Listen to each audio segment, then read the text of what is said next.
Hi hello ನಮಸ್ಕಾರ ವೀಕ್ಷಕರೇ, Kannada sports ಹಬ್ಗೆ ನಿಮಗೆಲ್ಲ ಮತ್ತೊಮ್ಮೆ ಪ್ರೀತಿಯ ಸ್ವಾಗತ. ಫ್ರೆಂಡ್ಸ್, 2026 T20 ವಿಶ್ವಕಪ್ನ ಫೈನಲ್ ಪಂದ್ಯದಲ್ಲಿ ನ್ಯೂಜಿಲೆಂಡ್ ತಂಡವನ್ನು 96 ರನ್ಗಳಿಂದ ಸೋಲಿಸುವುದರ ಮೂಲಕ ನಮ್ಮ ಟೀಮ್ ಇಂಡಿಯಾ 2026 T20 ವಿಶ್ವಕಪ್ನ ಚಾಂಪಿಯನ್ ತಂಡವಾಗಿ ಹೊರಹೊಮ್ಮಿತ್ತು. ಅದೇ ರೀತಿ ಗೆದ್ದ ನಂತರ ನಮ್ಮ ಟೀಮ್ ಇಂಡಿಯಾದ ಎಲ್ಲ ಆಟಗಾರರು ತಮ್ಮದೇ ಆದಂಥ ರೀತಿಯಲ್ಲಿ ಸಂಭ್ರಮಾಚರಣೆ ಮಾಡಿಕೊಂಡಿದ್ದರು.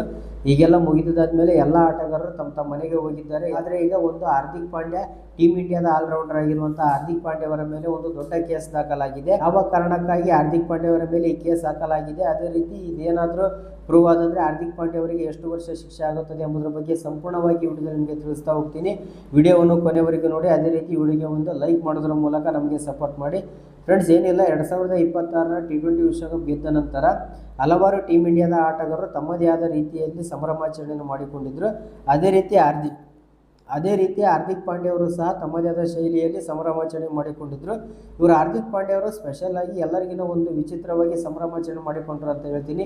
ಎಲ್ಲರಿಗಿನ ಸ್ಪೆಷಲ್ ಆಗಿ ಹಾರ್ದಿಕ್ ಪಾಂಡ್ಯ ಅವರು ತಮ್ಮ ಗೆಳತಿ ಮಹಿಕಾ ಶರ್ಮಾ ಅವರೊಂದಿಗೆ ಒಂಥರ ನೋಡುಗರಿಗೆ ಮುಜುಗರ ಬರುವಂಥ ರೀತಿಯಲ್ಲಿ ಸಂಭ್ರಮಾಚರಣೆ ಮಾಡಿಕೊಂಡಿದ್ದರು.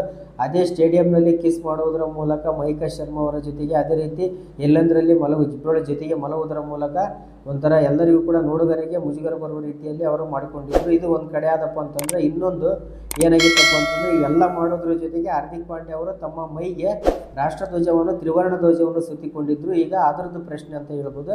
ಯಾಕಪ್ಪ ಅಂತಂದ್ರೆ, ಪುಣೆಯ ಶಿವಾಜಿನಗರದ ಪೊಲೀಸ್ ಠಾಣೆಯಲ್ಲಿ ಆ ಕಾರಣಕ್ಕಾಗಿಯೇ ವಾಜಿದ್ ಖಾನ್ ಎಂಬುವರು ಹಾರ್ದಿಕ್ ಪಾಂಡ್ಯ ಅವರ ಮೇಲೆ ಕೇಸನ್ನು ದಾಖಲಿಸಿದ್ದಾರೆ. ಏನಪ್ಪ ಅಂತಂದ್ರೆ, ಹಾರ್ದಿಕ್ ಪಾಂಡ್ಯ ಅವರು ತ್ರಿವರ್ಣ ಧ್ವಜವನ್ನು ತಮ್ಮ ಮೈಗೆ ಸುತ್ತಿಕೊಳ್ಳುವುದರ ಮೂಲಕ ಮಹಿಕಾ ಶರ್ಮಾ ಅವರೊಂದಿಗೆ ಅನ್ಯಂತರಲ್ಲಿ ಮುಜುಗರ ತರುವ ರೀತಿಯಲ್ಲಿ ವರ್ತಿಸಿದ್ದಾರೆ.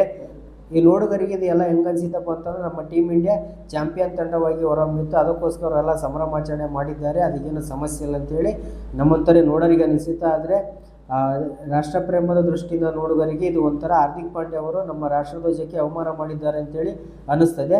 ಅದೇ ರೀತಿ ಅಕಸ್ಮಾತ್ ಈ ಕೇಸ್ ಏನಾದರೂ ಪ್ರೂವ್ ಆತಪ್ಪ ಅಂತಂದರೆ, ಹಾರ್ದಿಕ್ ಪಾಂಡ್ಯ ಅವರಿಗೆ 3 ವರ್ಷಗಳ ಕಾಲ ಜೈಲು ಶಿಕ್ಷೆಯನ್ನು ಅನುಭವಿಸಬೇಕಾಗುತ್ತದೆ. ಹಾರ್ದಿಕ್ ಪಾಂಡ್ಯ ಅವರು ರಾಷ್ಟ್ರಧ್ವಜಕ್ಕೆ ಅವಮಾನ ಮಾಡಬೇಕಂತೇಳಿನೇ ಅವರೇನಾದರೂ ಉದ್ದೇಶಪೂರ್ವಕವಾಗಿ ಈ ಥರ ಹಾರ್ದಿಕ್ ಪಾಂಡ್ಯ ಮಾಡಿಲ್ಲ. ಗೆದ್ದ ಖುಷಿಯಲ್ಲಿ ಅವೇನೋ ಅಕಸ್ಮಾತ್ ಘಟನೆಗಳು ನಡೆದಿರ್ತವೆ, ಅದೇನು ದೊಡ್ಡ ವಿಷಯನೇ ಅಲ್ಲ. ಅದೇ ರೀತಿ ವಕೀಲ ವಾಜಿದ್ ಖಾನ್ ಎಂಬುವರು ಇದ್ರ ಮೇಲೆ ಕಂಪ್ಲೇಂಟ್ ಕೊಟ್ಟಿದ್ದಾರೆ. ಇವರು ಯಾವ ರೀತಿ ನಾನು ಫೇಮಸ್ ಆಗ್ಬೇಕಂತ ಕೊಟ್ಟಿದ್ದಾರೋ ಅಥವಾ ನಿಜವಾಗ್ಲೂ ಅವರ ರಾಷ್ಟ್ರ ಧ್ವಜಕ್ಕೆ ಅಗೌರವ ತಂದಿದ್ದಾರೆ, ಅದಕ್ಕೆ ಇವ್ರು ಶಿಕ್ಷೆ ಆಗಲೇಬೇಕಂತ ಕೊಟ್ಟಿದ್ದಾರೋ ಅವರೊಬ್ಬರಿಗೆ ಗೊತ್ತು. ಇದೇ ನನ್ನ ಪ್ರಕಾರ ದೊಡ್ಡ ಕೇಸ್ ಏನಾಗಲ್ಲ. ಯಾಕಪ್ಪ ಅಂತಂದರೆ, ಯಾವುದೇ ರೀತಿಯಲ್ಲಿ ಹಾರ್ದಿಕ್ ಪಾಂಡ್ಯ ದೇಶದ್ರೋಹಕ್ಕೆ ಆಗುವಂಥ ಕೆಲಸಗಳನ್ನು ಮಾಡಿಲ್ಲ. ಫ್ರೆಂಡ್ಸ್, ಇದಕ್ಕೆ ನಿಮ್ಮ ಅನಿಸಿಕೆ ಏನೆಂಬುದನ್ನು ಕಮೆಂಟ್ ಮಾಡಿ. ಅದೇ ರೀತಿ 2026 ಫುಲ್ ಅಪ್ಡೇಟ್ಗಳಿಗಾಗಿ ನಮ್ಮ ಯೂಟ್ಯೂಬ್ ಚಾನಲನ್ನು ಸಬ್ಸ್ಕ್ರೈಬ್ ಆಗಿ.